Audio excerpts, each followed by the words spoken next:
And this afternoon, now we have Sean Keegan, and he's from the CCC Accessibility Center for the Chancellor's Office, or from the Chancellor's Office. So he will be presenting campus strategies for web and IT accessibility, and then also he's going to do the faculty presentation part of it too, and kind of what we need to be doing in our courses. So let me just say, Sean is the director of the CCC Accessibility Center, a project of the California Community College Technology Center located at Butte College and is funded by the Chancellor's Office. The focus of the CCC Accessibility Center is to provide technical assistance, expertise, and resource in support of information and communication technology accessibility for individuals with disabilities in the California Community College system. So here we have Sean. Thank you. Thank you. Okay, so going after lunch is always a little bit of a tough one because people, you get the lights that come down, people just ate, and it was like, oh, it's nice and warm in here, the seats are cozy. So at some point, we'll probably have to all get up and rotate to the other side of the room or do jumping jacks, just so keep the blood flowing. Thank you, Suzanne, and thank you for the invite to come here today. As introduced, my name is Sean Keegan. My role is at the CCC Technology Center, and specifically the Accessibility Center. And this is a project that's been spun up based on a state audit that we had at the Technology Center, and to address technology and accessibility issues in a lot of the applications that are being developed at the Tech Center. So how many people here are familiar with CCC Apply? Okay, see, that's your first physical activity. So far, so good. All right, so CCC Apply is one of the applications that the Technology Center supports. My role is to come along and help them make sure that we're addressing accessibility issues so that all students can fill it out and complete the materials. So I'm going to talk a little bit about the institutional approach as well as the instructional approach, because I think it's important to separate out some of these accessibility topics into those categories.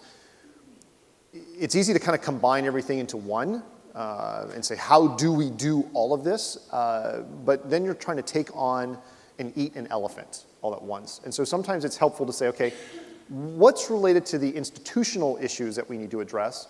What's related to the instructional issues we need to address?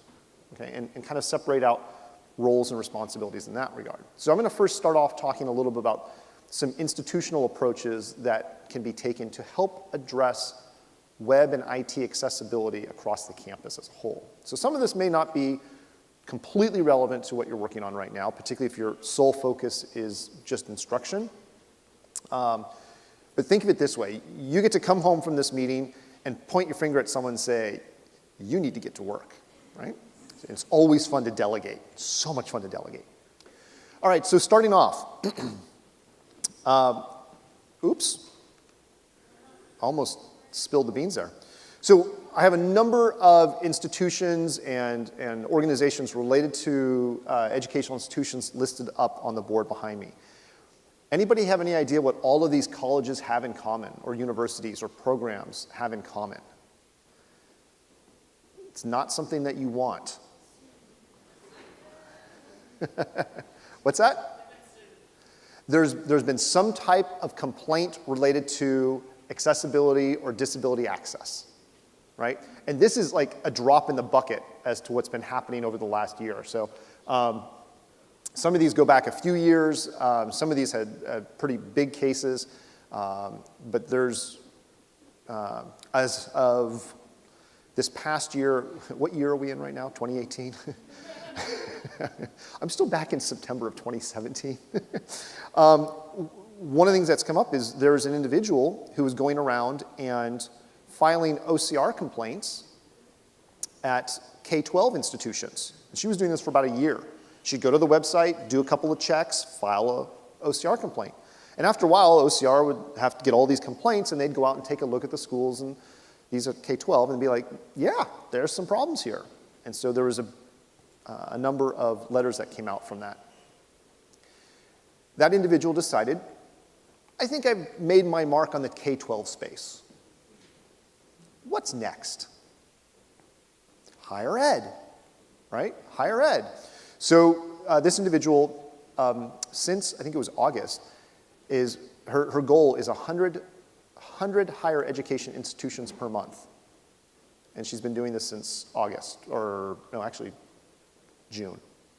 And OCR has been opening up letters of investigation. So drop in the bucket. You don't want to have something in common with them, okay? But there's a bigger problem here, because we start to talk about accessibility and access from an institutional perspective and what's being done. And particularly when we talk to senior leadership, a lot of people are like, yeah, we know something needs to be done, but it's not talked about a lot. And this is something that we're seeing happening at the national level. So what I like to do is I like to go and take a look at EDUCAUSE, because that's a pretty big group that help provide trends and things that are happening and in the higher education space. And what we've noticed, something I've been tracking since 2014, is that EDUCAUSE talks about their top 10 IT issues on the campus. The fact that accessibility was even mentioned, I thought, was a big score.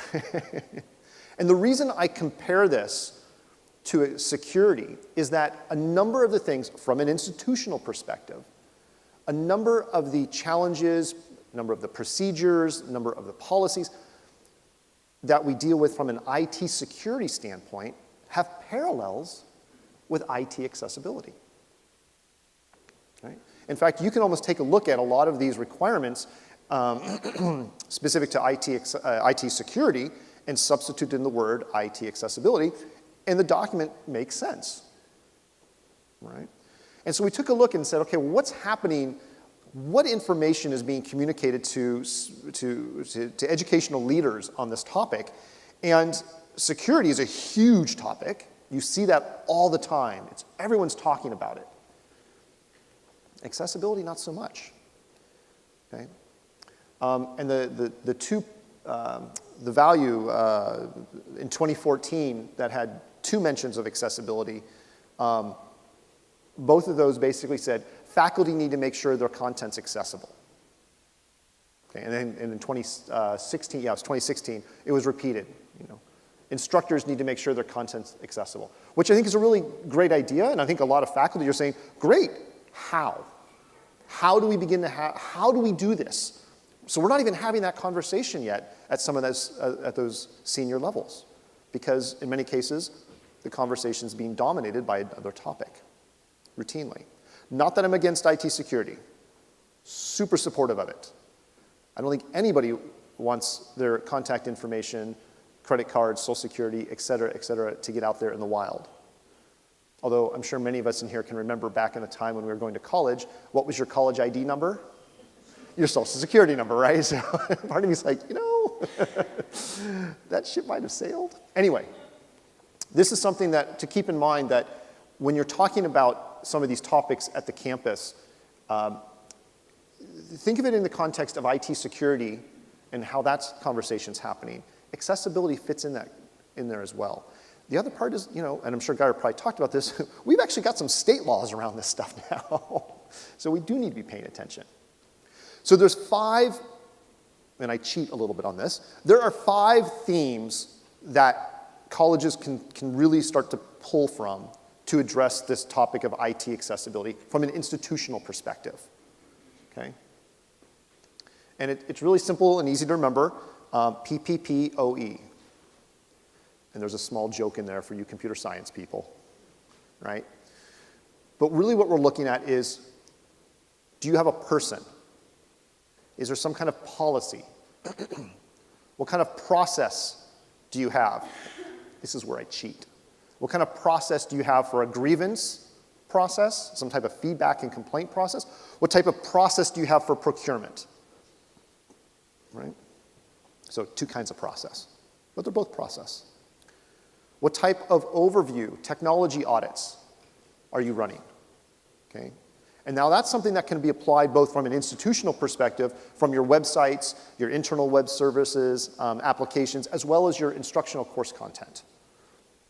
And we'll talk about how to deal with that in a second. Actually, more than a couple seconds. And then last, education. What type of information is getting out there? So I'm going to run through these kind of major themes right now and talk and go into a little bit more detail from an institutional perspective, what to be thinking about from an IT accessibility perspective. And there's going to be some overlap with what to consider and address from an instructional side too. All right, so let's talk about the person first. So, let me back up for 1 second. These 5 themes, person, policy, process, overview, and education, these all came from the court settlements, resolution agreements, legal outcomes for the past 5 to 6 years. Okay. Geir, did you talk about University of Washington? Okay. So, University of Washington, some colleagues we have up there, they actually had their legal team dig into, what's been happening and what are some of the key takeaways from all these legal outcomes, and they pretty much matched up identical, which made me feel better because it was like, whew, you never want to get on the wrong side of lawyers. But in that case, it was like, great, we're heading in the right direction. Okay, so what does a person look like? Well, one of the major themes that came out of this was, who is the person on the campus? Who is in charge of accessibility at the campus? Not disability services, right? But who's in charge of web and IT accessibility? Now, a lot of people will say it's a shared issue, and it is. Okay? But who's helping facilitate that? At institutions where we see a lot of success around web and IT accessibility, you have a champion. And who is that campus advocate? Who is that person that's leading this and really making sure people show up to committee meetings? Okay. A lot of times it's an individual who's perhaps part of a committee, someone who can help answer questions or provide guidance in terms of whether something does or does not meet an accessibility standard, what types of exception processes might the campus need to consider. So I was talking to an individual earlier about they were looking at buying, going through a purchase process to buy software for the department.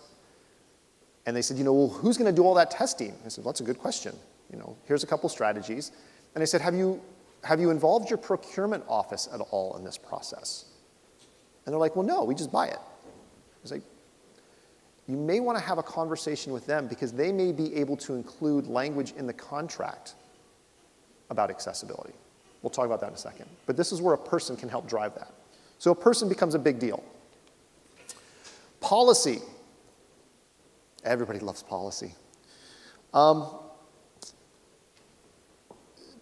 This is a tough one because, and this is not something that gets done in a day. This is something that takes months to over a year to get done, or multiple years. I know a couple college campuses that started a policy process related to web and IT accessibility topics, and it took them about 2 years. So this is one of those things where you just do one bite at a time and try to move it through. But there's kind of 2 areas in the policy, the board policy, where accessibility and IT issues kind of reside. Once again, take a look. You may already have IT security baked into this. That's usually a good place to kind of see prior art. But in the business and fiscal affairs, right, what are you buying? Is there a process when you're buying stuff where you check for accessibility? That would be a great one. Section, general institutional board policy. That's usually where you have, I think it's chapter 3, or the 3000 series in board policy, where it talks about general non-discrimination to programs, services, and activities, courses, classes of the college, right? No student will be denied the opportunity to participate, or prospective students. So that's a good place. And then people will create administrative procedures around their web standards. One college has, they talk about how they're going to meet the Section 508 standards and WCAG 2, the Web Content Accessibility Guidelines, AA. That's part of their web standards. Anything with the college logo and banner on it meets the standards. If a faculty member wants to go out and create their own web page, they're like, you can do that. But if it's part of our domain, it needs to meet the accessibility standards, okay? So this is another one, and there's two colleges that actually have done some work in this area. Cerritos College has actually done a huge amount of work on this, huge amount of credit to Cerritos College in this area. They've set up a whole universal access committee. They have an individual who's tasked with doing due diligence on purchases and acquisitions, and also working with faculty to identify accessible software solutions. And then those recommendations go up to a committee who kind of takes a look at the sum total and helps provide a decision whether something will not be pursued in terms of a purchase, or whether or not an exception may be warranted. Okay, so Cerritos College has done a lot of work in this area. And Santa Barbara City College has been doing some work in this area as well. But some of their stuff is still in draft right now. So we got a person, we got some policy. Now, let's talk about the next one. Let's talk about process. Once again, this is from an institutional perspective. Okay? But this is one that came about recently with a few California community colleges. So the first one I'm going to talk about is a grievance process, feedback complaint process, right? When do you know that there's an issue or a problem? If you know there's a problem, or if you know there's an issue, then you can take steps to that effect, right? As opposed to sending the person 100 miles down the road, which might be your first reaction, not the best reaction. So what does a grievance process look like? Okay, grievance process looks like this. Having an accessibility web page. Okay, having a page that says something about, the college is committed to ensuring that its applications meet accessibility standards, right? And you say, okay, great. Where do you put it? Okay, do you just put it anywhere? Well, no, you don't just put it anywhere, because then nobody can get to it. So once again, it's like, we've never had a problem here. How do you know that? Right? No one's ever contacted us because they can't find the page, right?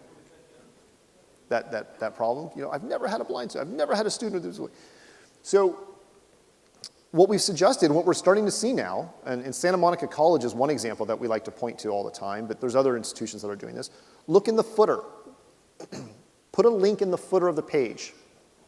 It says accessibility, right? And that will take them to a page that says, here's what you do if you run into an accessibility barrier. Here's what you do if you run into a situation where you cannot participate in the site, or if you cannot use one of the documents on our site. Okay? And there could be options. There could be an email address. Some people prefer to do a form. Some people have an email, an online form, as well as a phone number, postal mail, whatever you want to do. Generally, email or an online form works best. One or the other, have both. Here's where it gets sticky. What's your actual process? What is the process you go through when you get one of those? Right? Is it kind of like, scream and yell? Like, what do we do? Once again, probably, what you might want to do, not the best option. Okay, but this is where it becomes really important to document your internal procedures. We've done a little bit of that. I've got a URL up here on the board that talks about this process in more detail. Like step 1, do this. Step 2, do this. And we've drafted some language that can be edited. Please do not think it's an official requirement or it's just simply a starting point for colleges to begin this process. But documenting what is the process the college would follow. So here's an example, little flow chart, where, starting in the upper left-hand corner, the person reports that their barriers happened. And then what? Who does it go to? What do they do? What's the response time? How do they follow up? This is where this recent state audit that looked at 3 California community colleges found that there was some issues on the website. One college actually had no issues on the website, but didn't have anything documented internally. Okay, and as part of that, the state auditor came back and said, well, it's not documented, and not only is your process not fully documented, but whether or not you've received complaints is not fully documented, and what you've done to resolve them. Because one of the colleges will say, well, yeah, we get a complaint, we jump on it immediately, we resolve it, done, problem solved. It's margarita time, right? They said, when was it completed? How was the issue followed up? Was the person ever notified? Okay? And they kind of dinged them on those issues. Process. So we have examples on the website, these flow charts that you can use as starting points, as well as some draft language that you can use as a starting point for in the college. Once again, it's an institutional sort of thing. What's that front-facing doorway into the college?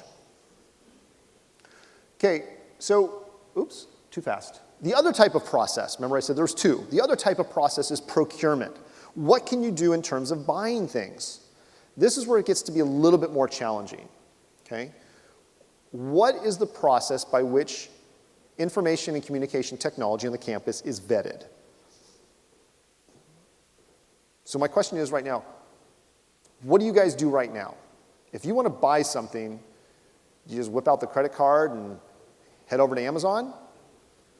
Do you have a process you have to go through?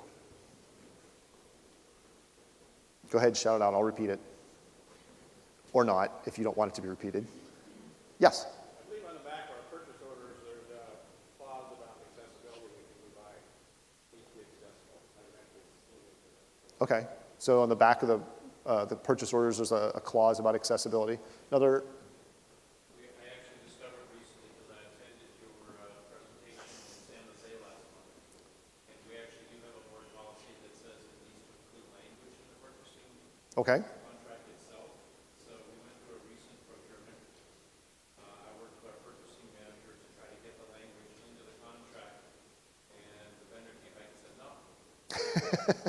And we can't agree to that, we can't commit to that. So what they did do is provide us with a lengthy report Oh, of where they are in compliance and where they can't be in compliance, so we got a way to tell where we're going to be, I guess, speeding and not speeding. right. So that was very helpful, but we're kind of, I think, in the early stages. So in that situation, the vendor responded saying, yeah, we're not going to sign a contract with that language included in it. And it's particularly difficult when you're trying to go back to a contract that already exists and try to incorporate other language.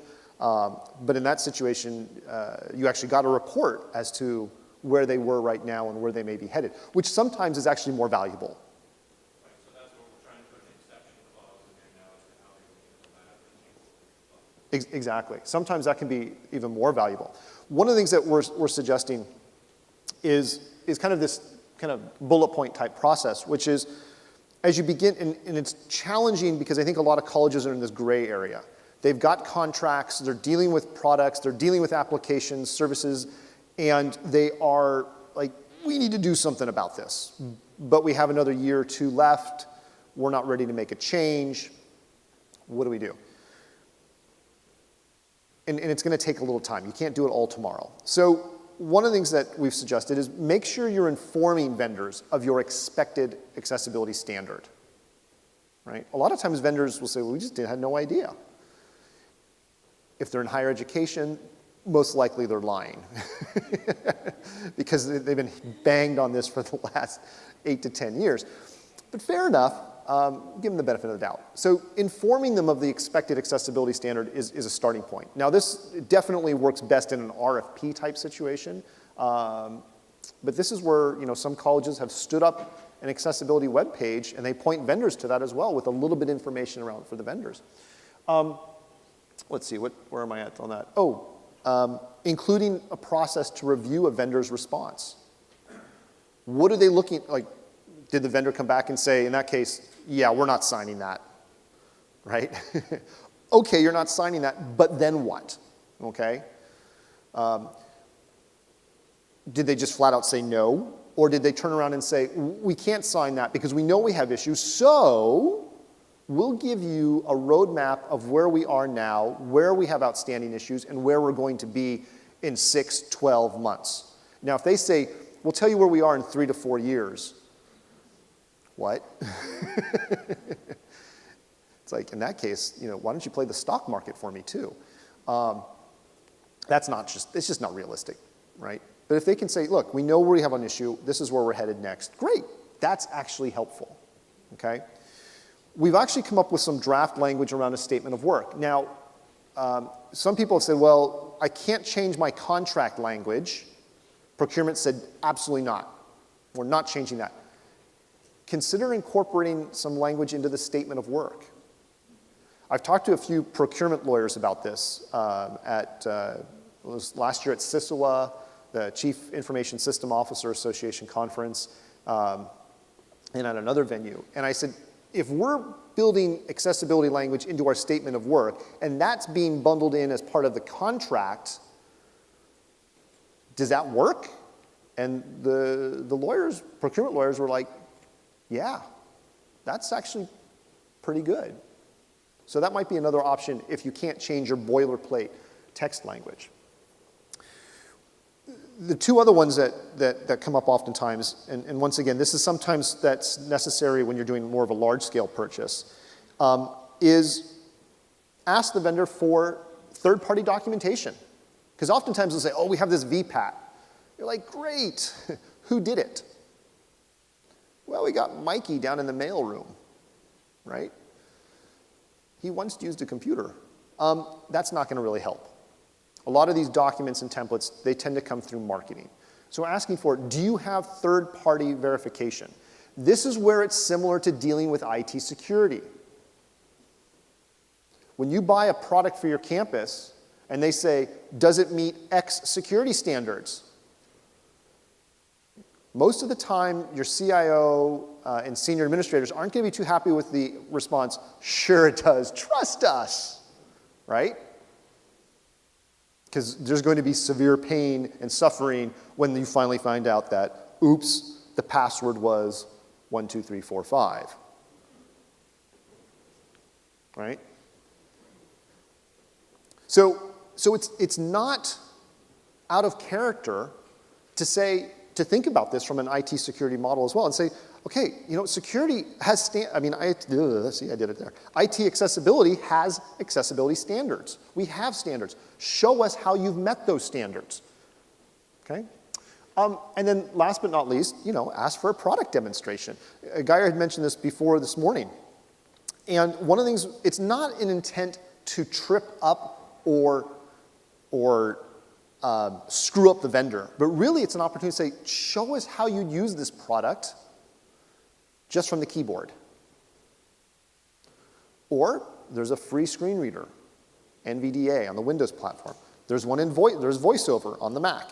Show us how you would add a class. Show us how you do the following process using either a screen reader or just using the keyboard.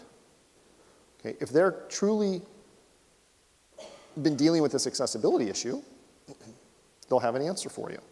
The other part that comes up a couple of times I've noticed is that vendors will say, oh, yeah, it works great. Fully mobile, responsive, et cetera, et cetera. And we'll start to say, okay, well, show us how you use it with the keyboard. And they'll run into problems like, well, you have to use a mouse here. It's like, well, how's that going to work in a touch environment? There is no mouse. Okay? That becomes a question to ask. This is your opportunity to ask that vendor. How does this work? And if they say, oh, don't worry, it's not a problem, trust us, start to worry. I've got a couple of links up here that I've posted. One is I've been running a number of blog posts over the last year on dealing with vendors and working interactively with vendors and asking questions. So that's captured on both the first and second link if you want to take a look at that in more detail. Here's that example statement of work language that we kind of cooked up. And basically, I'm not going to read the whole thing because then everybody will be falling asleep. But see if you can put this in there. The vendor will provide credible third-party data information as to how the product meets. We see this from an IT security standpoint all the time. Prove to us that your product meets it. It should not be our jobs as educators to go out and validate vendors' product claims, right? There was a great, and I wrote about this in one of the blog posts, but there was a great example that someone said. They said, you know, when I go out and look for a car and it says it comes with airbags, my first inclination isn't to jump into it and head right for the biggest tree I can find. Hey, the airbags worked. I'm going to get one just like that again. And I hope the airbags work in that one. Was it a Honda? A Toyota? Wait, one of those had a problem? Right? So we have to kind of reframe our thinking about this. A lot of times we want to say, oh, we'll help out the vendor figure this out. They're not going to take any money off the fee, okay? So this becomes from an institutional perspective, and this is where the procurement offices can help a tremendous amount. You know, I know there's micro purchases that happen, but you know, we've had a couple conversations with our own business office, and they're like, hey, we're here to help you, and it's a whole lot easier to get you out of a bad relationship with a vendor if we've been able to incorporate some of that language early on. Right? But if you've kind of signed the deal and signed the contract and you've gone down that path, it's going to be a lot harder for us to get out if we didn't have our language in it. So this is some language I have on the website too for consideration. There we go. A couple of simple manual tests. Now, that being said, I kind of go from the model of trust but verify, right? I'll trust what you're saying, but I'm going to verify. So there's a couple of things, 5 things that you can do. Well, 4, because sometimes things don't have videos in it. But can you use the tab key? Can you navigate around the interface? Just hitting the tab key. Does it go where you think it's going? Right? It should be sequential. If you don't see a little blue rectangle going around the screen when you hit the tab key, and you're like, I have no idea where I am right now. Right there, it's already violated at least 2 accessibility issues. If I can't even activate a form field or a button or a hyperlink with the enter key as I'm tabbing around, bang, accessibility issues. Right? It's also probably going to be a problem on mobile too, with touch.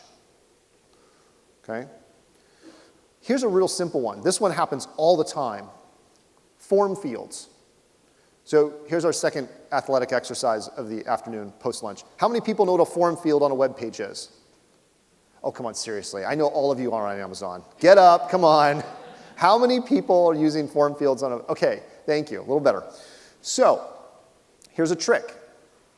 If you click on the label, if you click on the form field label, where does the focus go? If it was done right, if the accessibility was done right, the focus should go right to that form field. If it was done wrong, you're not going to know where it went.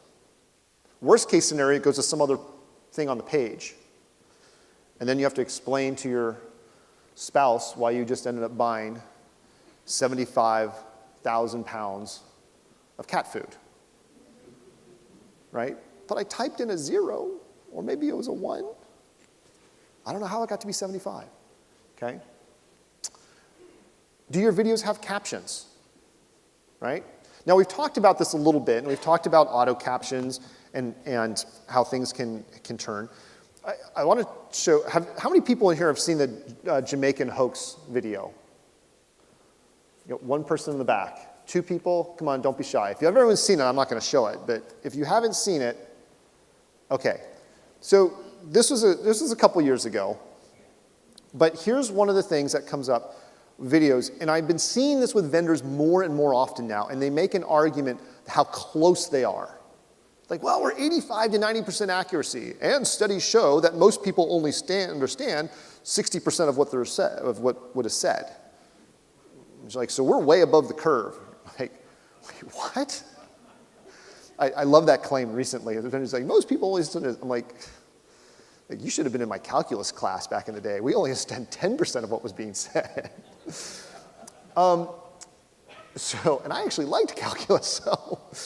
All right, so let me show you a quick video here about Jamaican vacation. And this is a caption fail.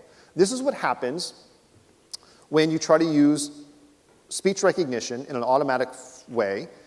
And what these guys did is they said, we're going to take it to the next level, right? Because you just can't dial it to 10, you got to go to 11.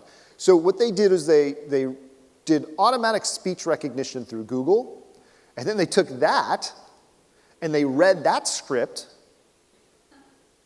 and let Google or YouTube redo the speech recognition, and they did this a couple times. It's actually quite a funny experience. But it's a kind of a nice example of why this has potential, but really didn't work. All right, let's get this video started.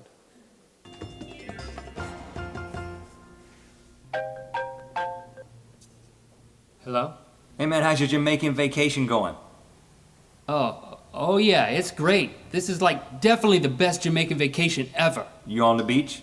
Yep, just laying out, getting some vitamin D, drinking out of one of those coconuts with the top cut off. This place is paradise. Oh man, just hold the phone up in the air and let me hear the ocean. Whoosh, whoosh. Hold on a second. You're not on vacation, are you? No, I'm not.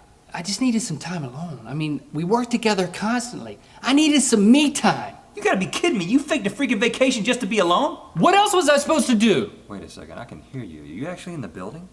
No, I'm not in the building. I'm gonna find you and I'm gonna kill you!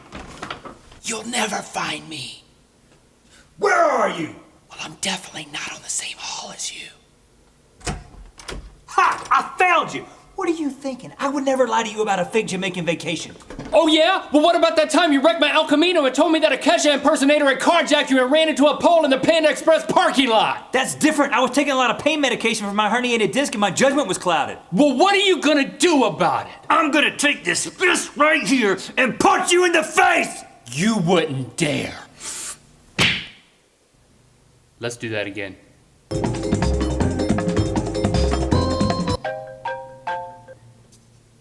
Hello? Imitated Jamaican vacation diet. Old, it's great. This is like definitely the best Jamaican occasion ever. You ought to be it. Leptin Selena Kitten's vitamin D, Generalist coconuts with the top card, displaces parents. Ah, Red. Just hold the phone up in the end of the Indians. Question of. What's that?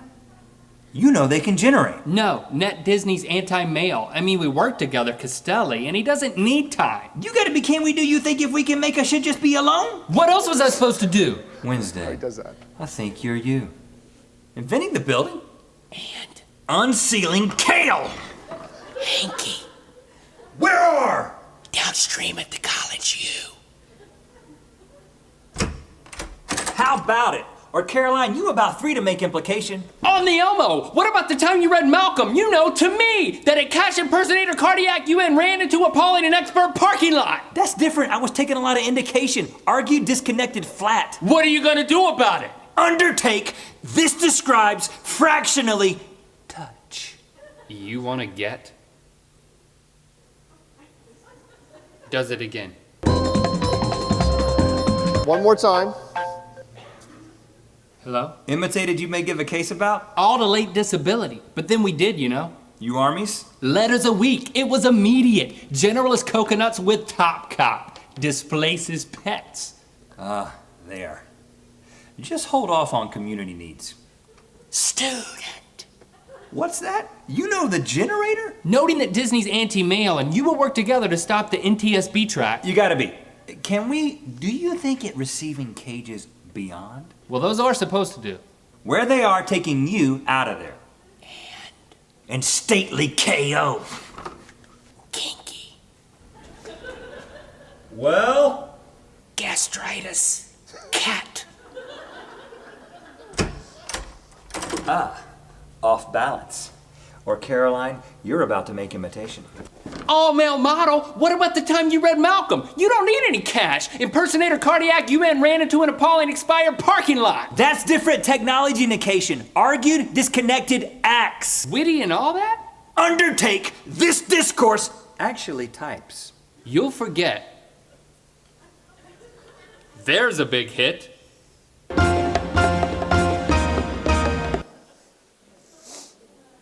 All right, see, a little humor for the afternoon. So that's one of those situations where People say, yeah, we've got captions, and they're pretty close, right? All right, so simple tests. You don't have to be a computer science major. You don't have to be a subject matter expert in accessibility. Real basic things, okay? Tab around the keyboard, click on a form field. Does the videos have captions? And I've seen a couple vendors who've said, no, we're relying on state-of-the-art automatic speech recognition, blah, blah, blah. Forget it, okay? Doesn't really work. All right. Simple tests. Moving on. So, overview. Once again, from an institutional perspective, okay? This is kind of taking a look at what do you have on your campus that you need to be aware of from a technology perspective. Are you taking a look at your campus website? Are you taking a look at your applications internally, right?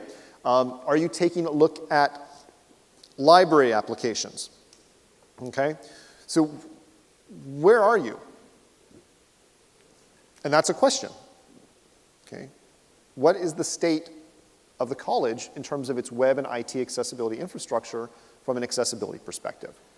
Okay? Now, I will tell you right now, there's a lot of colleges out there who don't even know where they are from an IT security perspective.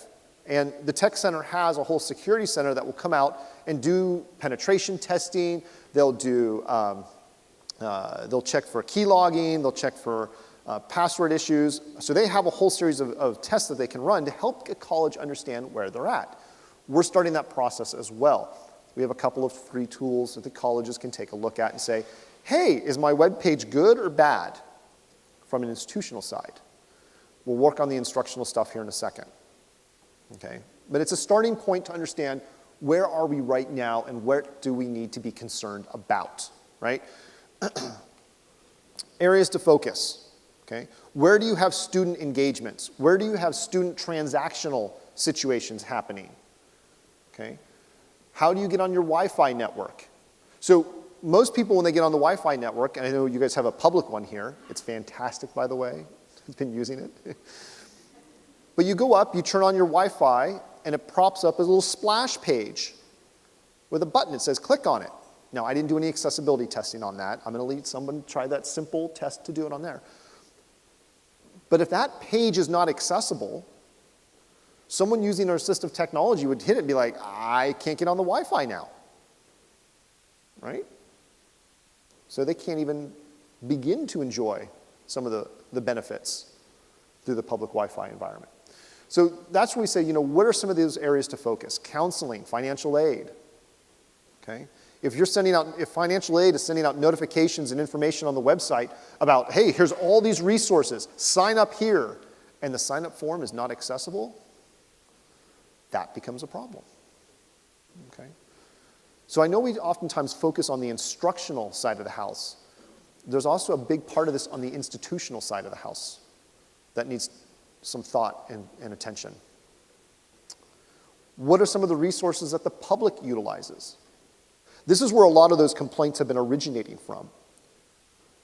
On the public side, there's a lot more on the student side, but also on the public side. I can't get in to do something as a potential student, as a prospective student. Okay? I'm not enrolled yet. If I was enrolled, then there might be a process in a course environment. I could work with disability services. But they don't work with members of the public from a prospective student perspective. Okay? That's a college issue. Education.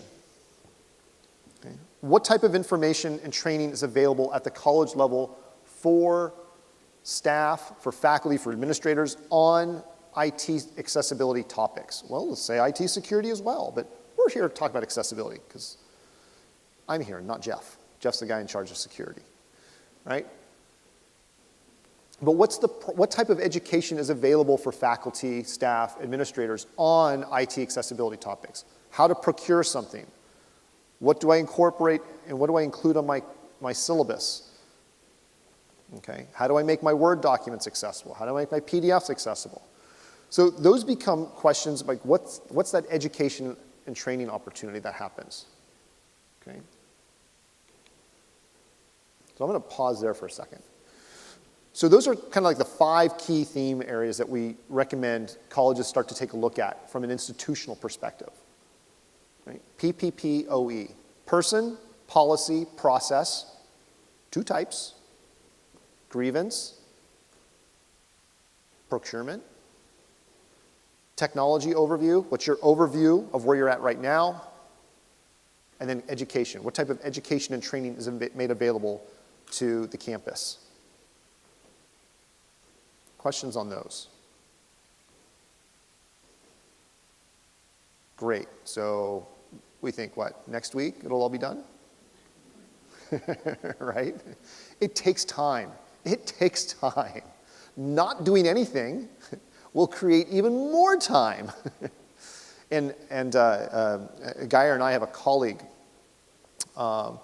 who's basically has seen these sorts of things go through. He's in Midwest at University of Illinois at Urbana-Champaign. And he had a quote I thought that was fantastic at one point. And he said, you know, there is nothing worse than having a bunch of lawyers come in, and particularly to your CIO and your CTO, and to tell them how they will run their division. He's like, you want to make a CIO really, really unhappy? It's like, have a bunch of lawyers tell him what his new policies and practices will be. He was like, that's a good point. So with that being said, you started off showing the list of all those items, instead of not all of the items. Nope, not all of them, only a couple. Some of them. So it takes time. So what if this person is starting these suits, starts with community college next? So Already has. There's about 9 California community colleges that have been identified already. And in that sort of situation, that's when an investigation happens, it's usually you get kind of a letter, at least you hope you get a letter, and it says, among other things, you know, please show us how you are addressing these following topic areas, right? Some of those key themes that I identified. And one of them has been, what are you doing? You know, please share with us all the information about how you are dealing with accessibility as it relates to your public-facing and internal-facing websites. And it's like, is nothing an okay answer? Right? You don't want to say that.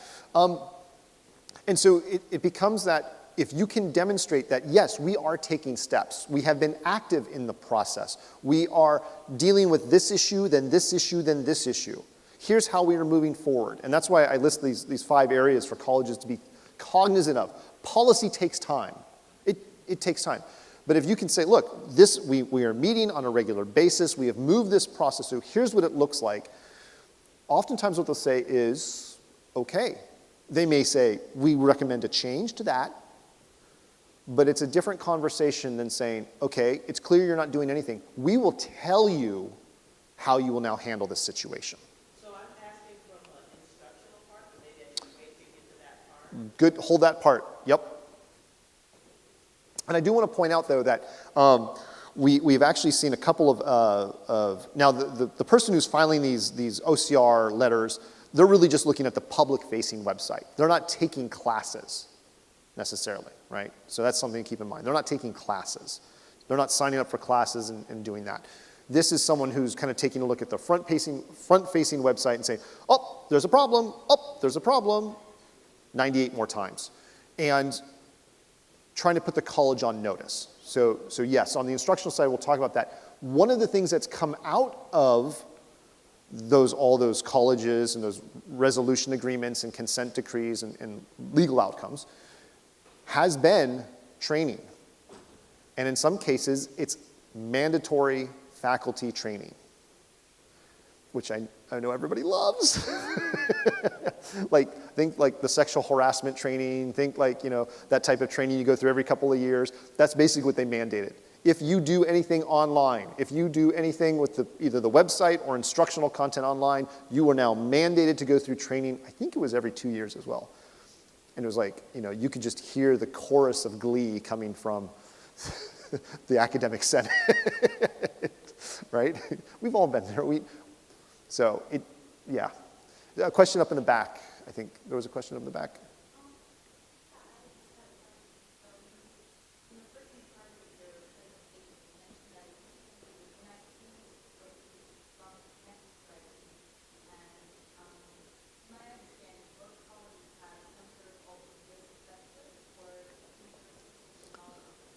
Right.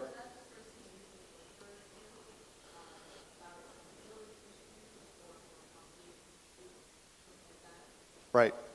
So that's a good question. So a lot of colleges, and nearly all the colleges, should have an assistive technology specialist, an alternate format specialist, someone who's probably been working in that capacity to do document conversion, work with students with disabilities on their assistive technology.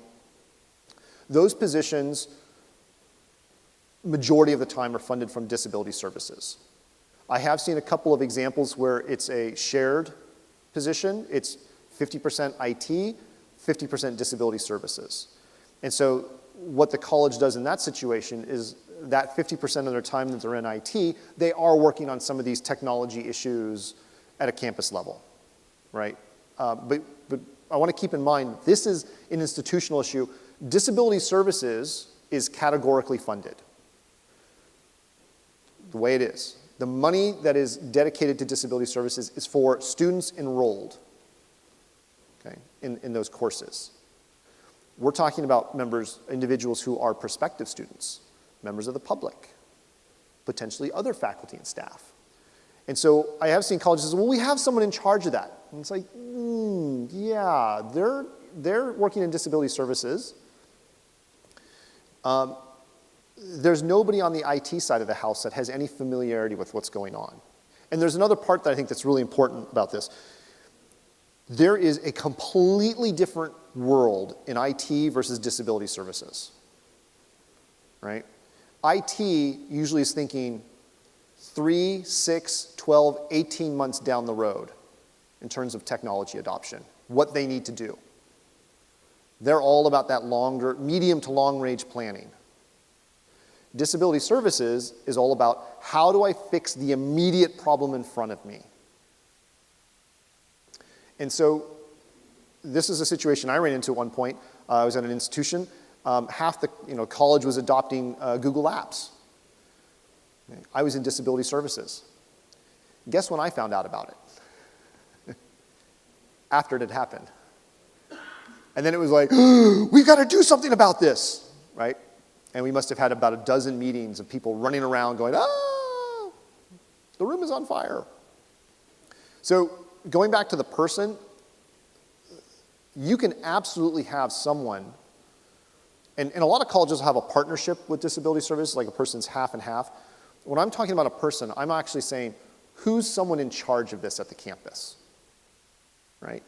Who's going to be making decisions about where to direct and allocate resources from an institutional perspective? And I think that person needs input from a variety of different sources, disability services being one of them, library services, distance education, procurement. Perhaps that's why a lot of campuses have gone to a committee type model. But at some point, I think there needs to be some leadership within the IT structure on this issue. Because a lot of what's deployed and delivered on a campus-wide level, when we're talking about these large systems, marketing and public information officers need to be part of that conversation. Assigning that role and task to someone who's an alternate media specialist or an assistive technology specialist is not appropriate. Does that help answer the question? Probably gave you a 75-word answer when a 4 answer would have been better. You got me going. Blame my heritage. All right, let's talk about instructional. Oh, I'm sorry. Question. Yeah.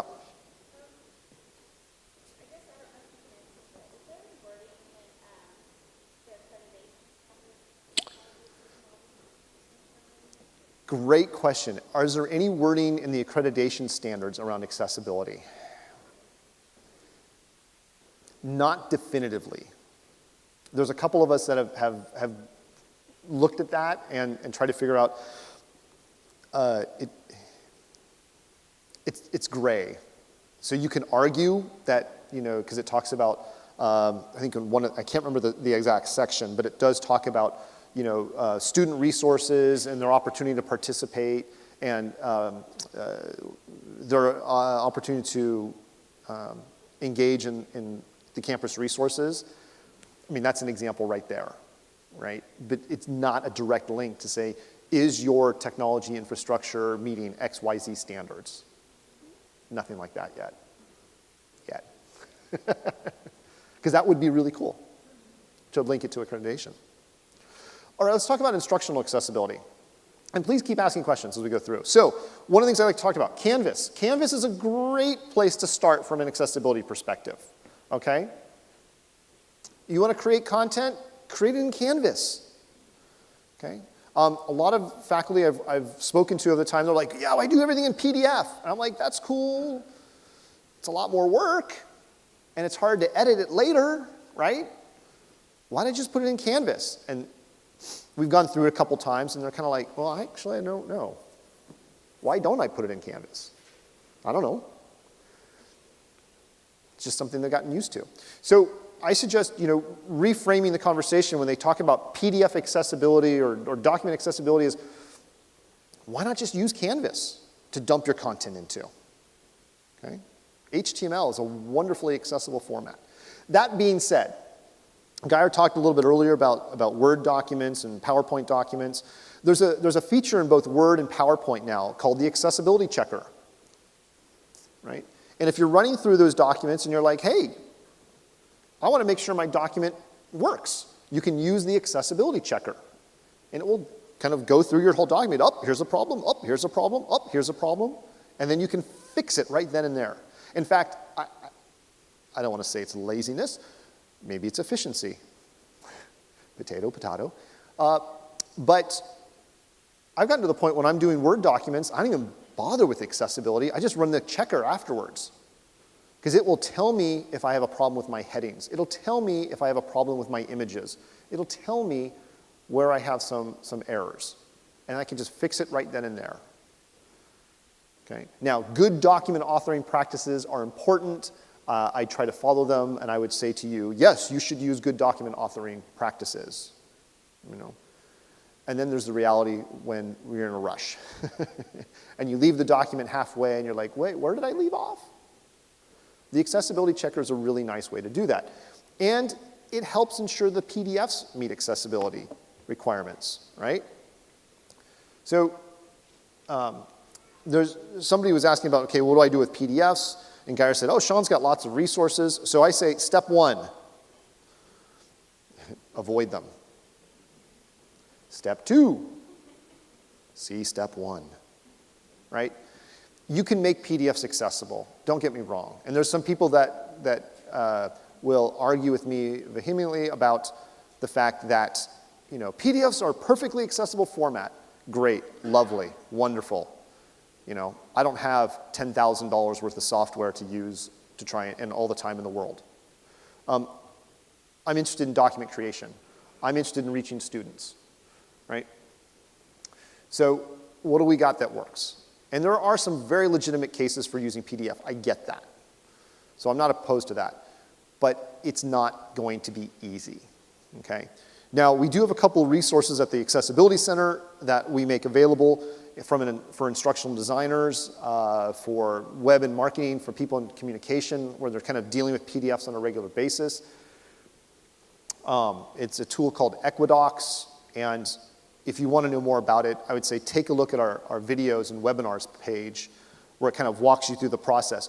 But as Geir pointed out before, there's no easy button on some of these things. It's manual labor. You're basically going and redoing the entire document, which begs the question, if you started in Word, there are pathways to create accessible documents out of Word.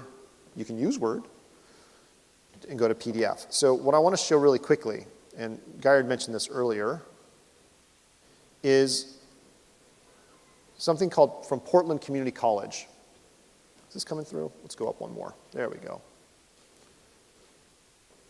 All right. Step-by-step guides. They actually started work on this a few years ago. I knew the person who was doing, the instructional designer who was involved in this. And they decided to release all of this under Creative Commons. So they actually have a handbook that you can use as well. You can download a PDF version of it. But they make all of this available. Now, they use Desire to Learn. I was really disappointed. I was like, when are you guys going to get a Canvas version up there, right? What we can do in Canvas. Because I'm greedy and I don't want to do it.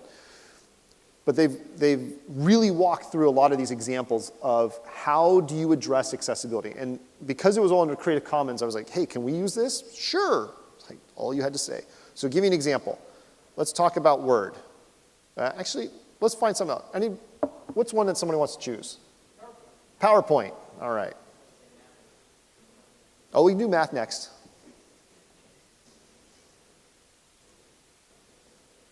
Oh, Wi-Fi, don't fail me now. Yeah. Quick, look over there.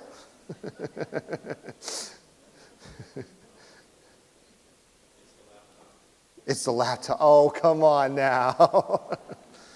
I should have had a Chromebook, right? All right, PowerPoint accessibility. So, there's an outline view, it talks about the slide normal view. Let's go down through here. So this is where it actually gets into check the following elements. Okay? And they're kind of like a little breakout where it shows you how do you deal with alternative text and graphics for PowerPoint. Step-by-step process. There's also videos. They actually have videos. I jumped over that. But they have videos. And so this one they'll show, here's PowerPoint. That's the general one. But they'll also do 2016 for Windows, where there's deviations as well as for Mac. Yes, question? Oh, okay. This is one of the things I like about their site too. If you've got something that's complex, they've got a link that talks about how to deal with more complex images. We'll come back to that in a second. Let's talk about links, PowerPoint and links, how you can do this, right?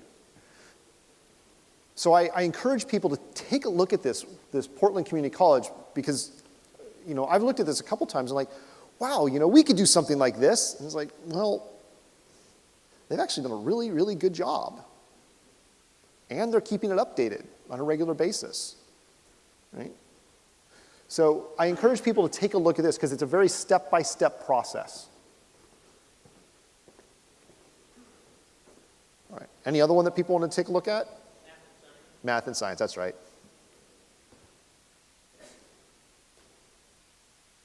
All right, how to do it in web pages. Now theirs is a little bit specific to Desire to Learn, and this is an area where I think we need to focus, and I've had conversations with the person from OEI about dealing with this in Canvas. But let me scroll down here. So, how do you deal with this in Microsoft Word and PowerPoint? One of the things that I do want to point out is that if you're dealing with math and science, and you're on a Windows box, and you've got math type, you're like 9/10 of the way there, okay? You're really close to being done. A lot of the assistive technologies lately have been updated and improved. So a student with a screen reader, particularly from the last 2 years actually now, maybe it's a year and a half. We'll say a year and a half, that's a little more conservative. If they're using one of the more current versions, and they have access to Microsoft Word, okay, and they have access to math type as well. They have to have math type on their computer, okay? It will read the equations, okay? So you're doing Word with math type, you give it to them. They have Word, math type in their screen reader, it'll read the equations. You don't have to write out the quadratic equation. You don't have to write out, deriving the quadratic equation. I hated that part. It's like, sum of squares? Wait, what? How does that go? And the worst part was my dad was a math teacher, so you can imagine what dinner time was like in my house. Like, how do you mean you don't remember that? I'm like, really? I know how to use a comma, though. That's what Mom taught me. She was the English major. Yes, question?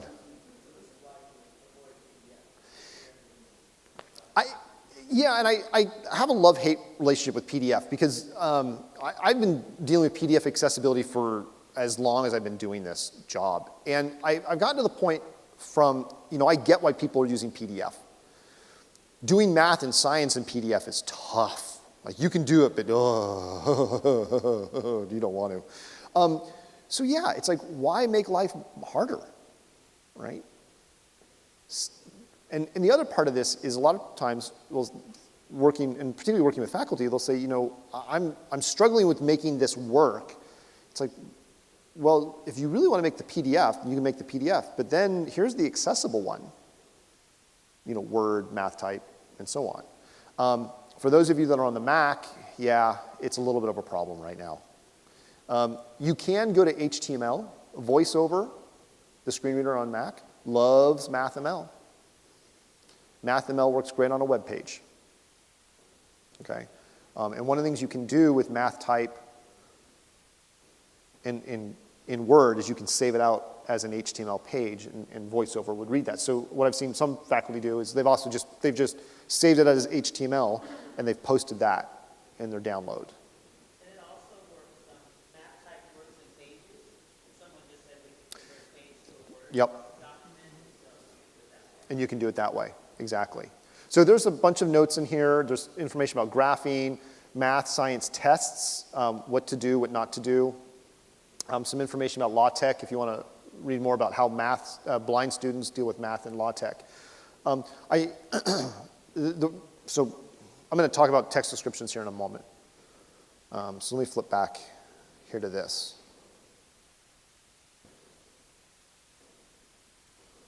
Okay, so I'm going to get to questions here in a second. One of the things I want to touch on really quickly are videos. Videos comes up a lot. And it's like, what do I do? We had a conversation around lunchtime about videos, right? And one of the things I do want to point out is that, if you're dealing with your own content and you're working in Canvas, and hopefully everybody is working in Canvas, because if you're not, that's a separate conversation. But 3C Media has released an LTI for Canvas. Okay, is everyone familiar with this tool? Is anybody using it here? Okay. And the reason I bring this up is, and believe me, I have kind of this, I have a meeting with the 3C Media folk because there's a couple things from an accessibility perspective. I'm like, why did you not include this? So me being up here saying, you should really use this tool, behind the scenes we're trying to work out the accessibility features, but they have a component of it I think is fantastic. And it looks like this. So if you're working in Canvas, come on, internet, don't fail me now. Good question. An LTI is a learning tool integration. So, and to give you a quick example, super technical. See these things down on the left? NetTutor, Office 365, those are all LTIs. They're things that plug into Canvas that gives you more functionality, right? So one of these is something called 3C Media, down here at the bottom. And I'm going to click on it. And I'm going to click on Add from Library, right? So what this 3C Media does is when you have your Canvas course, your Canvas account, shell, right? And you go in and they enable this 3C Media LTI component. They create an account for you at 3C Media. And you can upload your video content to them, okay? And here's the part that I kind of like, okay? So you go to Add, Upload. So you can add a YouTube video or upload your own media. One of the things you can do then is, for instance, this is Sean video, MP4. That's mine. I uploaded it. It's super awesome. You have no idea. It's like, I'm watching this, I'm like, oh my gosh, I sound horrible. And what am I wearing? And what does my hair look? Yeah, it's so tough it's tough to watch yourself. So I can edit this video, because the title and the description, if I want to edit that. Okay. But it's an option called captions. Okay. And this is basically the breakdown of how, if you've got your video that you've recorded, you're in a distance education or hybrid course or doing something online, right? You can go through this LTI, upload your video, and request that it gets captioned through the DECT grant. Okay. 3C Media takes care of it. You have to fill out, so I'm used to using a really big monitor. I'm like, I'm not used to all this scrolling. you basically fill out some information, okay? Who you are, the term, the section it may be, any notes that you have, and they get it done with about 3 to 5 days. Okay? Do not, stomping my foot, stomp my other foot. Do not do this for non-instructional content. All right? I had a colleague who was like, no, they do everything for free. I was like, are you sure about that? He's like, yeah, man, it's great. I just upload it to Canvas. They do it for free. I'm like, yeah, but that wasn't instructional related. He's like, they don't know. It's like, ah. Yeah, but now I do. Now I don't think very highly of you. It's instructional content. The grant and the funding and everything was for students. So something to be aware of. Now, how do you turn this on in Canvas? Talk to your Canvas administrators. Right? It's for the campus. I think you can turn it on. There's a granular option. The count. I know it's definitely a count. I think you can also have it a little more granular than that, the way they set it up. Yes, question.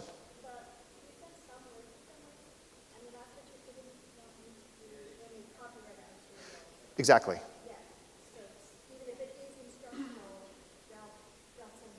Correct. And so they'll talk about here what is allowed, what's not allowed. So if you're doing it yourself, great place to go. If it's third-party content or copyrighted by another group, they're not happy with you. Okay? Because you're supposed to go through a different process for that. I'm sorry? Good question. Let me back up a page here. Go to my library. Add from library.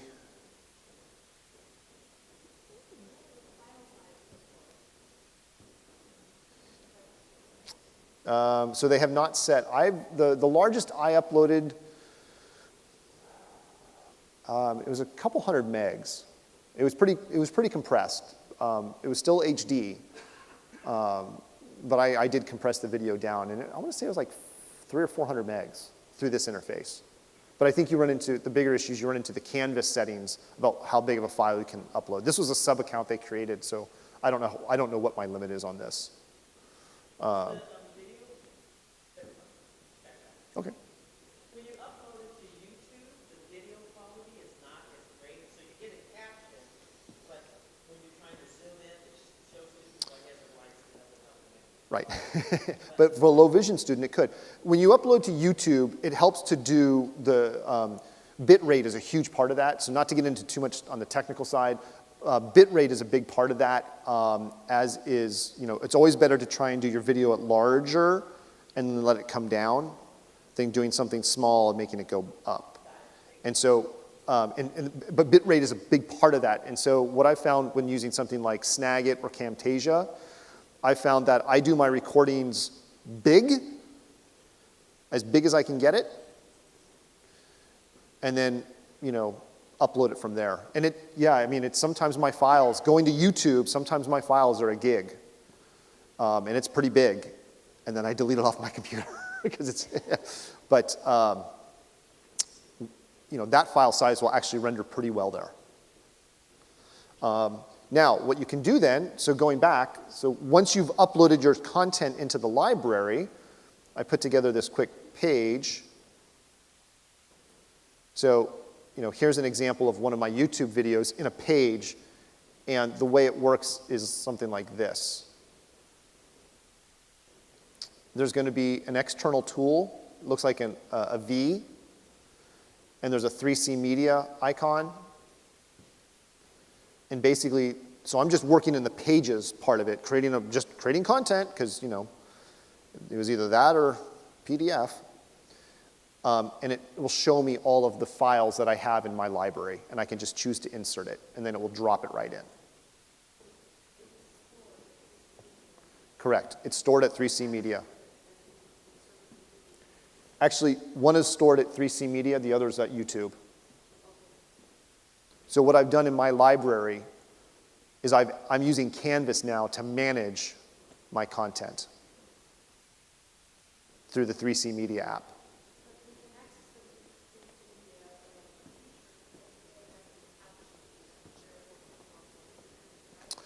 They show up regardless, not because they've been captioned. Once 3C, I can make a request from 3C Media to get, not this video, but where's my other video testing too. If you're putting it onto YouTube, you're gonna have to go through a separate process. But this was the video that I uploaded straight to 3C Media. And I didn't request for them to caption it because they'd get really mad at me. But I could. And I just fill out that form and point to the video name. Yep, question. It looks like your other video that you said, well, at least the opening slide was like a PowerPoint slide. So with Yeah. that, in terms of accessibility, you have a video that's maybe partly instructor talking and partly like PowerPoint presentation. How does that work in terms of whether the person who has trouble seeing Right. can't read the PowerPoint? I would verbalize what was on the PowerPoint. Yep. So I was in a course, or I was dealing with the accessibility of a course. This is what Gyra was talking about audio description to a certain extent. It helps to verbalize what you're doing. So in that slide, I had let's go to it really quickly. I had there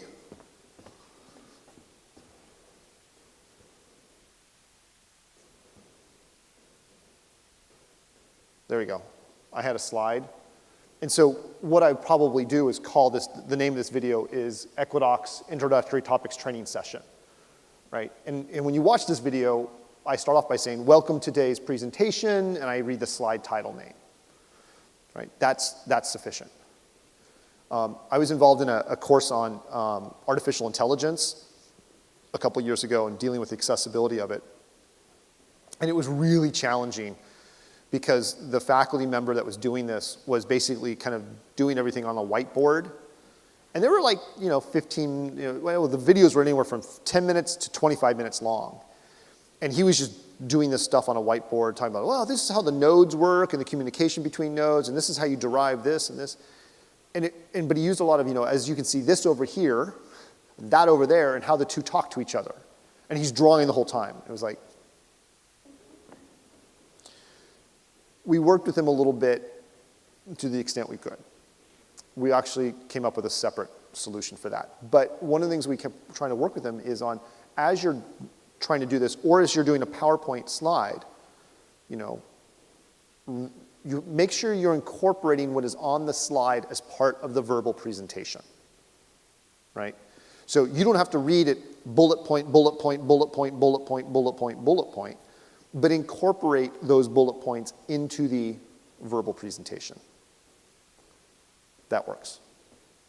Does that help answer the question? Yes. Okay. So I wanted to point out that 3C Media LTI plugin for Canvas because a lot of people say, how do I get this stuff captioned? There is a way to get things captioned that's a little bit easier than going through the website, their website separately. Okay, let me jump through. All right.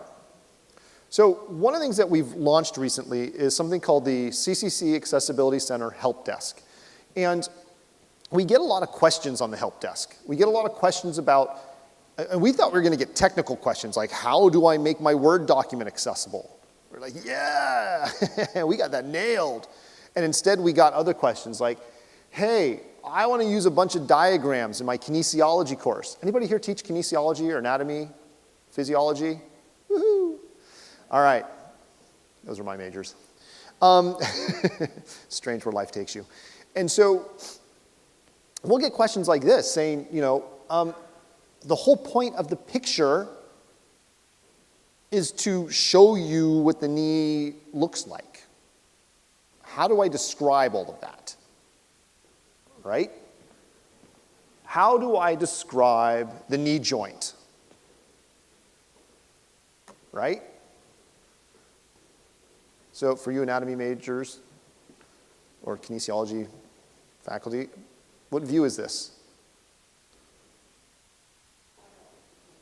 Sagittal plane, cross-sagittal view, right? Okay? So, are you going to spend the time to identify every single part and component of the knee joint in this image? Say no. Right? And so we're actually getting a lot of questions from faculty saying, like, how do I deal with this type of a situation?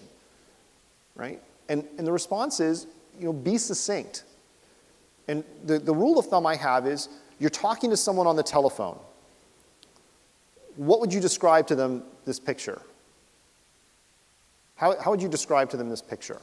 Without going into describing where the meniscus is, where the femur is, where the tibia is, the patella, the synovial membrane, the synovial fluid, the bursa sac, without going into all those details, what might be a way you could describe to them over the phone what you're looking at? Stand in front of the mirror and then turn sideways. Or anatomy of the knee joint showing internal joint structure.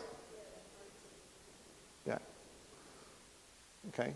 It can be short and succinct. It doesn't have to be a treatise on the biomechanical movement of the knee.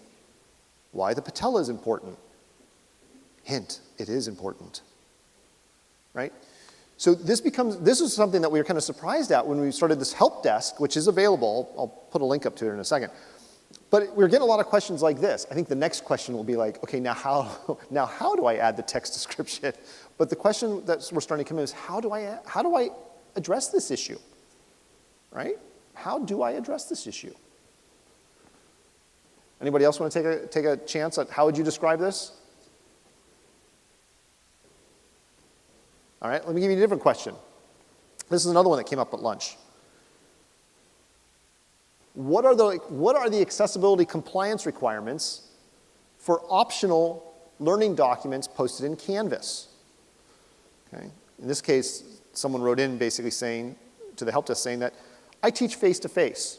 I'm just using Canvas as the repository for these materials.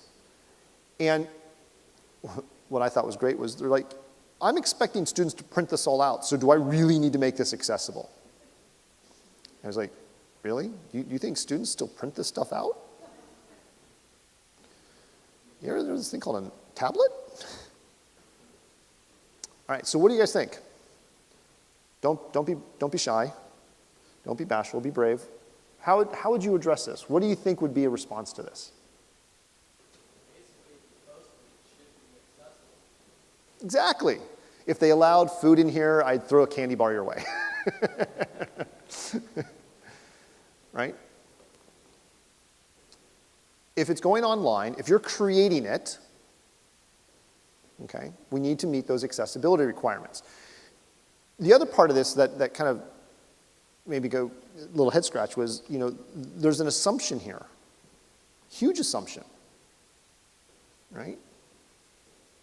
What is that? What's that assumption? That is one. Touche. That is one of the assumptions. But yes, they're able to read a printed document. I knew what you meant. I knew what you meant, though. But it sounded better the other way. Yeah. But here's the thing. A lot of students, and students with print disabilities, they may look like anybody else.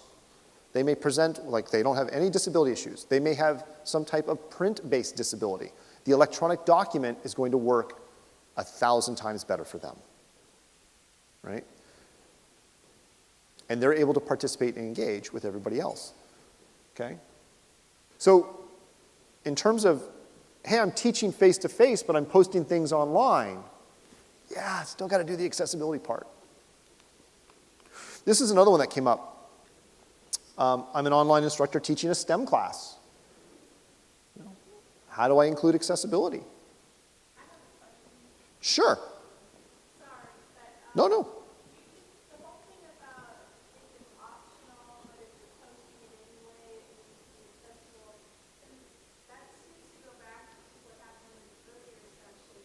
We should be able to just put my math lab as an option, because I don't think that was an issue, but it should still be accessible. It should.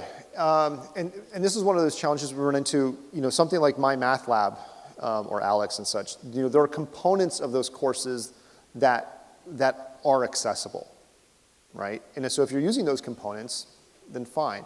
If you're using the components that are not, and unfortunately I've not done a full review of My Math Lab in some time, then you're going to run into problems. So there's also a component, though, of if that is the sole method that students are engaging the content and interacting, and that's the expectation, then you're going to have a major access issue, okay? As opposed to, because I've seen a couple people, they'll post the PDF, they'll post the Word document, there's an HTML version, and they'll post the PDF. And one of the problems I ran into with the PDF, this was for STEM content in particular, the problem with the PDF version of the STEM content was that they couldn't make the math equations accessible. They couldn't do it. And they said, well, look, I've done the Word document and the HTML. Am I okay with that? And I was like, that's fine. And they found that some students really, really wanted the PDF. So I'm like, look, you've got 2 out of 3. There are accessible options there. They're not restricted to just one. Yeah, you can participate. I mean, you can do it that way. So that's where we say that optional aspect. Yes, thank you. There's also an aspect of the when you're buying something like that, and hopefully you've gone through an accessibility process, a review process for accessibility as part of that procurement. And this is going to go down a whole procurement conversation in a second, so let me balance this by saying the following. When you go through a procurement process for something, the idea is that you've done due diligence, you've identified some functional requirements that you're expecting from the product, right? And there may be parts of it that are not accessible. There may be parts of it on all 3 or 4 or 5 products that you looked at that, like, they're all about the same in terms of accessibility, okay? So there's a lack of commercial availability with the product. But it has it meets some functional requirements, and you've done your due diligence. It's like, okay, well, we're going to buy this one because it best meets, okay? But then turning around and saying, okay, now everybody has to use that. Now you're going to run into a problem, okay? So the other part of this is that as you're creating the content, if you're creating the content, you have done, or not you have done, you are using state money to create that content, right? So now it becomes on you to create the accessible, or ensure accessibility is incorporated into the content you're creating, okay? So there's a bit of a distinction there. It's messy, to say the least. Okay, good. I hear what you're saying. The tough part on some of this stuff is there's no black and white answers. I'd love to be able to say, no, absolutely not. It must meet these accessibility standards going forward. The problem you run into is there's a lot of products that don't meet those standards for a variety of reasons. Sometimes it's the technology hasn't advanced. It's only been until recently that we've had the advances to support math and science, STEM content, in such a way that allows for access with these assistive technologies. 2 years ago, I'd be having a very different conversation with you. But now we can say X, Y, and Z, Word, math type, recent screen reader, good to go on all platforms, Word and Mac. So if you're creating that content, yes, you need to meet those accessibility standards. If you're working within a platform that has that, and it's required, then you're going to have a lot more work to ensure that what you're requiring is meeting those accessibility requirements. If it's something you're saying, look, you can either do the handouts that I gave you, or you can go to My Math Lab and do it, whichever. Okay, there's a difference there. The question came up.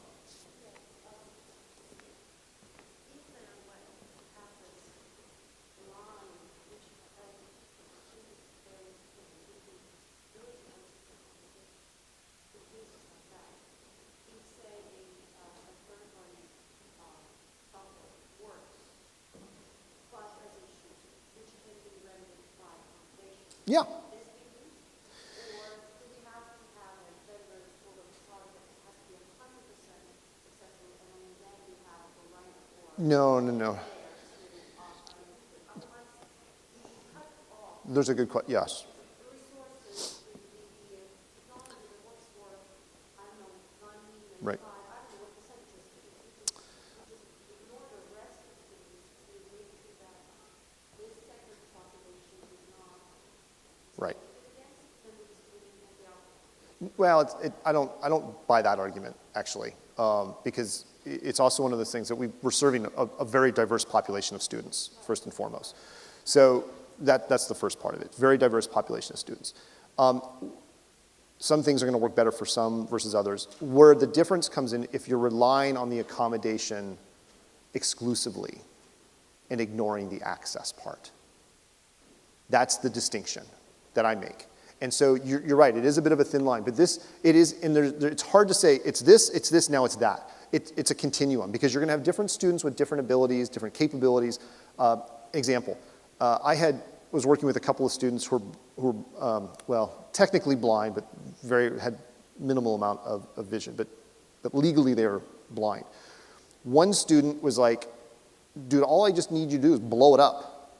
It just needs to be large enough font in my handouts, my digital content. His online exercises for the math thing, he's like, I just need to be able to zoom it up big enough. Totally fine.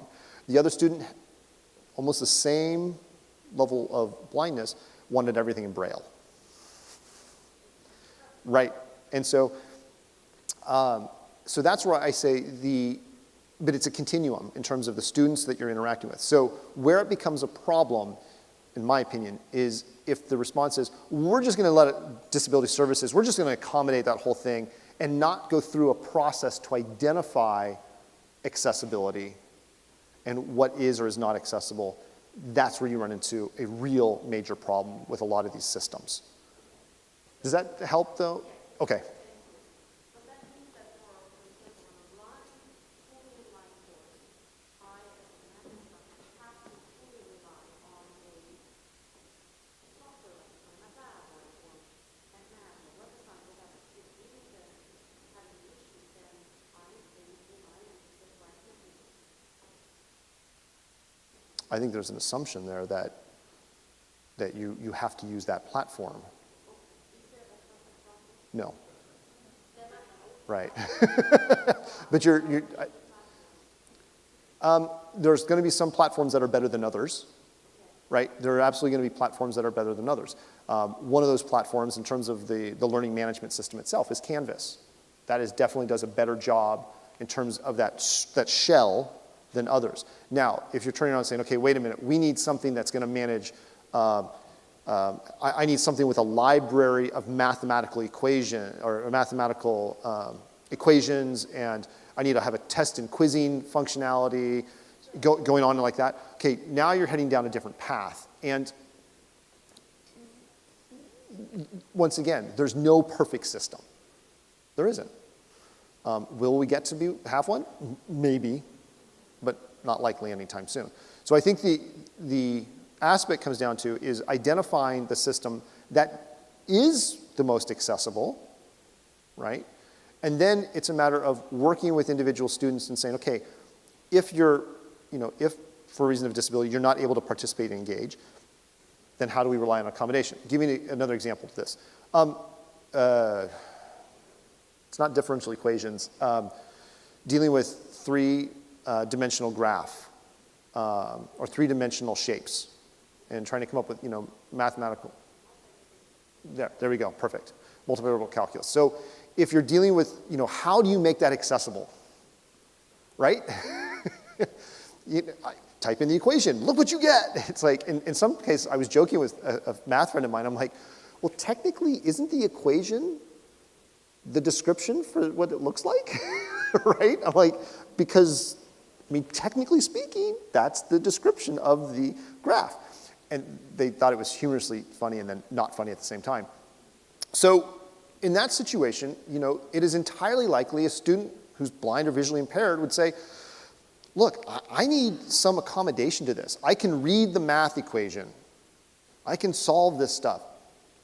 that text description is really not helping me, but quite frankly, you'd have to write a small paper to describe the folds and areas and the regions of that three-dimensional shape, right?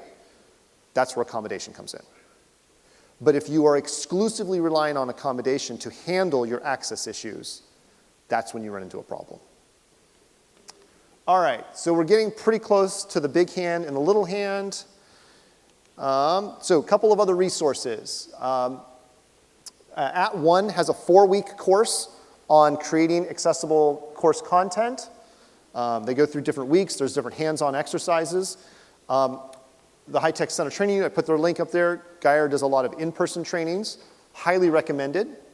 And then also the link to the Portland Community College resources that are available on their site as well. I'll leave that up there for a second.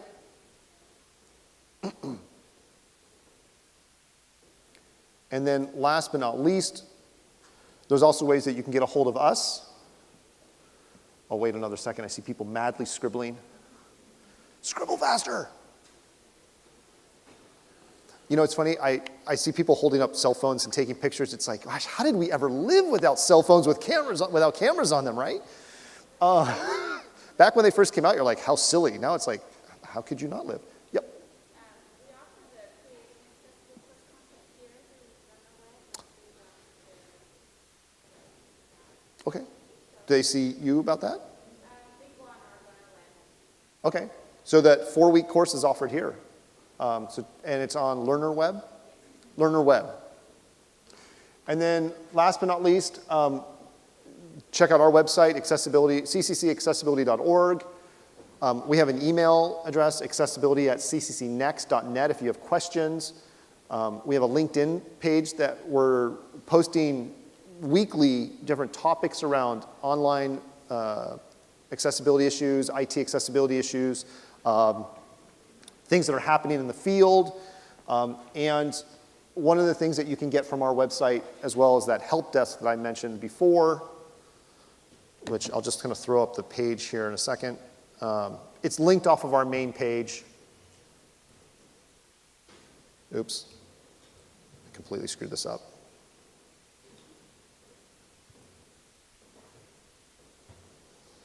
So this is where you can go ahead and post different questions. If you have documents that you're not sure about or how to do something, this is a great place to post questions. We're starting to get some OER type questions on here, like how do I deal with this from an OER perspective? How do I deal with math or STEM content in Word or PDF, so that they can answer some of the more technical questions as well. And that's a link off of our main website. So I know we're a few minutes over. Thank you very much for being patient. Have a good afternoon. Enjoy the weekend. And just to let you guys know, we are going to work with Geyer to have her back here to actually do trainings, the hands-on trainings with us in the new facility we've got going on. So thank you, Sean, very much. We appreciate it greatly. And thank you, Geyer, for spending the day. And thank you all for coming to our accessibility forum today. Have a great weekend.